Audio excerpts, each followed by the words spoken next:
Sinagot na ng mga kumpanyang Maynilad at Manila Water ang paratang na sobra at hindi makatarungan ang kanilang singil sa tubig.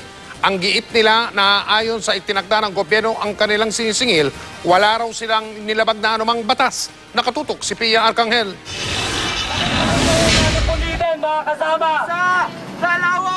Sinugod kanina ng ilang rallyista ang tanggapan ng MWSS. Pinunit ang dala nilang papel, simbolo ng kanilang pagtutol sa concession agreement ng Maynilad at Manila Water. Ito yung kasunduan sa pagitan nila at ng gobyerno na nagsasaad kung paano itatakda ang presyo ng tubig.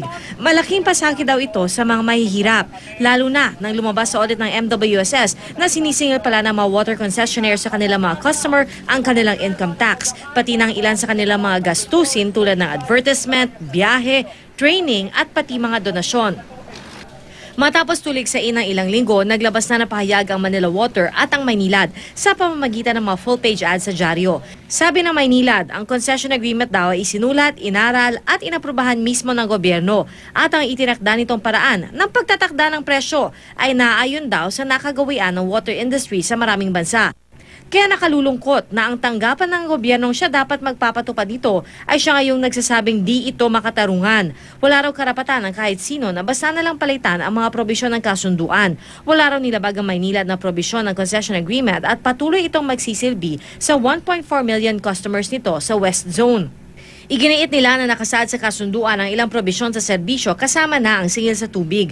Pero ang hindi raw nila maintindihan, bakit sila sinisisi sa pagsingil, gayong di naman daw sila ang nagtatakda ng presyo.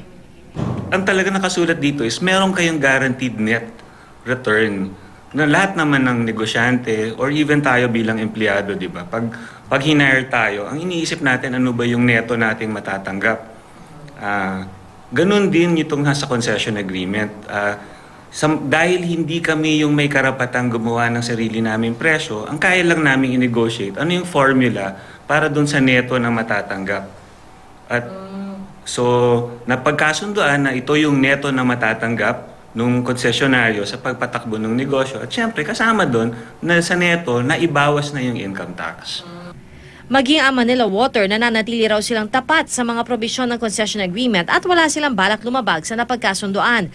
Nananatili raw silang nananalig sa concession agreement framework dahil binabalanse nito ang kanilang kakayahang makapagbigay ng reliable at efficient na serbisyo sa interes ng kanilang mga customer. Nanawagan din ang Manila Water ng hinahon habang isinasagawa ang pagrerepaso sa mga water concessionaire kasama na kung magkano ba ang kanilang dapat kitain. Pinasok ng Maynilad at Manila Water ang concession agreement sa panahong nasa gitna ng tinatawag noong water crisis ang ating bansa. Kaya sadya raw na pinaganda ang mga probisyon pabor sa concessionaire. Ang MWSS ang nagsisilbing regulator ng mga water concessionaire sa ating bansa. Sa ngayon, tumanggi muna silang magbigay ng pahayag sa issue dahil pinagtutuunan pa raw nila ng pansin ang rate rebasing process o ang pagtakda ng tamang singil sa tubig na ginagawa kada 5 taon.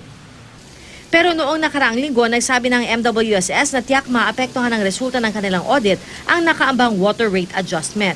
Nire-respeto naman daw ng Malacanang ang paglabas ngayong araw ng pahayag ng Maynilad at Manila Water. Pia Arcangel, nakatutok, 24 oras.